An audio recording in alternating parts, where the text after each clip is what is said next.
L'économie mondiale est fondamentalement différente aujourd'hui de ce qu'elle était hier.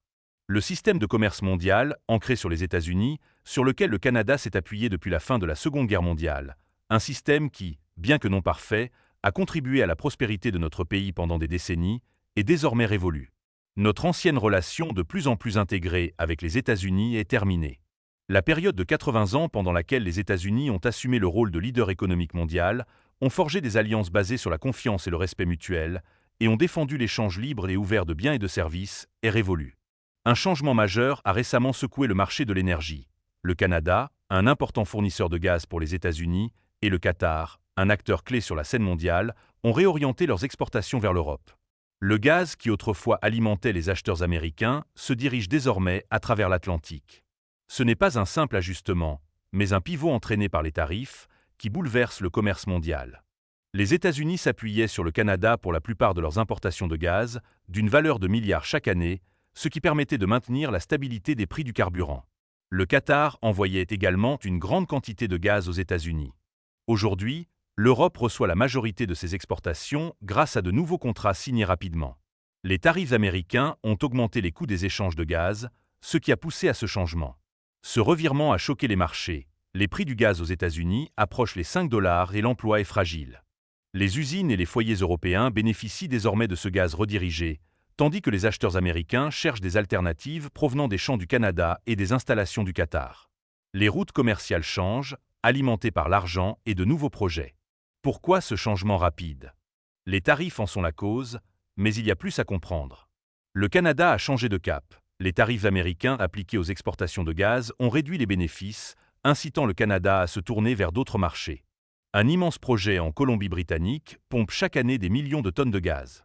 Au lieu de franchir la frontière, une grande partie est désormais envoyée en Europe, notamment en Allemagne et en Asie, comme au Japon. Le changement est clair. Le Canada envoyait autrefois d'énormes quantités de gaz aux États-Unis, mais cela a fortement diminué. L'Europe a signé des contrats d'une valeur de plusieurs milliards de dollars pour une grande partie de ce gaz, attiré par leurs besoins de carburant fiable, et elle paye mieux que les États-Unis, où les tarifs réduisent les marges. Les pipelines du Canada alimentent désormais des ports destinés au commerce extérieur, et non plus aux acheteurs américains. Cela a du sens. Les tarifs coûtent des millions au Canada, tandis que la demande en Europe, après la perte d'autres fournisseurs, promet plus d'argent. Les États-Unis reçoivent toujours un peu de gaz, mais ce n'est plus la priorité. Des contrats à long terme verrouillent la part de l'Europe, et le Canada cherche de meilleurs marchés. Ce revirement rapide est dû aux coûts commerciaux, qui redéfinissent les flux d'énergie. L'ascension du Qatar sur le marché mondial du gaz met une réelle pression sur les exportateurs américains. Avec la montée en puissance de sa production, le Qatar propose des prix compétitifs et des contrats flexibles, ce qui séduit les acheteurs du monde entier. Pendant ce temps, l'Amérique fait face à des marges plus serrées et à une concurrence accrue pour ses acheteurs, d'autant plus que le Canada et le Qatar augmentent leurs exportations. Ce paysage en mutation oblige les producteurs américains à repenser leur stratégie, redéfinissant ainsi le marché mondial de l'énergie. Le Qatar, avec ses énormes champs gaziers, produit des millions de tonnes chaque année, un chiffre en augmentation. L'Europe est désormais la principale cible. L'Allemagne a signé de grands contrats, suivis par l'Italie, et d'autres négociations sont en cours. Le gaz du Qatar répond à un besoin crucial, comblant les lacunes de l'approvisionnement européen. Les chiffres parlent d'eux-mêmes. Le gaz du Qatar est moins cher que celui des États-Unis, surtout avec l'augmentation des tarifs américains. L'Europe, qui a perdu d'autres sources d'approvisionnement, est désespérée pour un carburant fiable, et le Qatar offre une solution sans tracas commerciaux.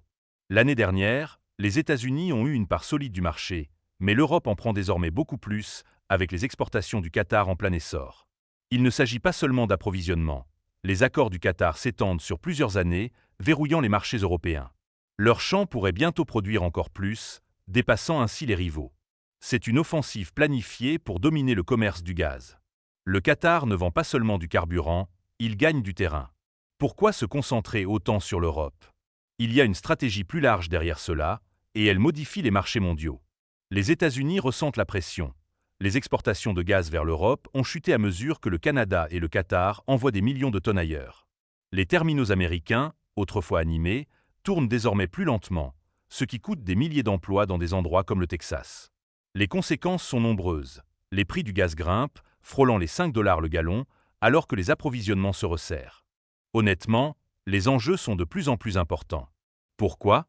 Les fournisseurs ont pivoté, les tarifs ont changé la donne, mais les États-Unis en paient un lourd prix et, il y a encore beaucoup à comprendre. Les tarifs et les politiques commerciales façonnent vraiment le paysage énergétique mondial, souvent de manière inattendue.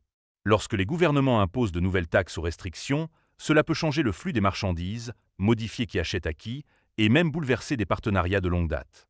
Ces réalités obligent les pays et les entreprises à repenser leur stratégie, toujours à la recherche de la meilleure offre dans un marché en constante évolution. Les tarifs font retourner les choses. Les États-Unis ont ajouté des frais sur les produits canadiens, y compris le gaz, rendant les accords moins rentables. Le Qatar a été soumis à des pressions similaires. Les deux ont trouvé de meilleurs acheteurs en Europe et en Asie, où les prix battent ceux des États-Unis frappés par les tarifs. L'impact a été brutal. Les exportations de gaz du Canada vers les États-Unis ont diminué, perdant des millions de dollars de valeur. Les expéditions du Qatar se sont orientées vers l'Europe, où les accords d'1 milliard de dollars dominent désormais. L'Europe paye plus que les États-Unis, où les tarifs réduisent les bénéfices. Le Canada a même taxé les produits américains pour égaliser les conditions de concurrence. Ce n'était pas un coup de chance. Les tarifs américains visaient à façonner le commerce, mais ils ont repoussé les fournisseurs. Le besoin en gaz de l'Europe s'est parfaitement aligné et des négociations secrètes ont avancé rapidement. Quelque chose semble étrange. Les États-Unis ont-ils mal jugé les conséquences? Les tarifs ne coûtent pas seulement de l'argent, ils redirigent le commerce. Le Canada et le Qatar ont suivi l'argent, et les États-Unis se retrouvent à gérer une nouvelle réalité. Le marché de l'énergie en Europe est en mutation. La perte d'un fournisseur majeur a laissé un énorme vide, des centaines de milliards de mètres cubes partis. Le gaz américain a aidé auparavant, mais maintenant, le Qatar et le Canada le remplissent. L'Allemagne dépend du Qatar pour une grande partie, tandis que le Canada fournit des pays comme les Pays-Bas. Les accords sont énormes. Des milliards de contrats lient l'Europe au champ du Qatar et au projet canadien.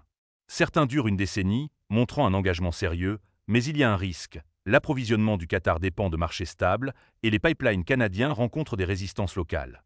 L'Europe a dû agir rapidement, la demande de gaz restant élevée. Ils ne pouvaient pas attendre. Les États-Unis envoient toujours un peu de gaz, mais c'est moins maintenant et, honnêtement, plus cher. Le Qatar et le Canada offrent de meilleurs tarifs et un flux plus stable, ce qui leur permet de remporter les contrats. L'Europe parie sur de nouvelles sources. Comment le Qatar et le Canada sont-ils intervenus si rapidement?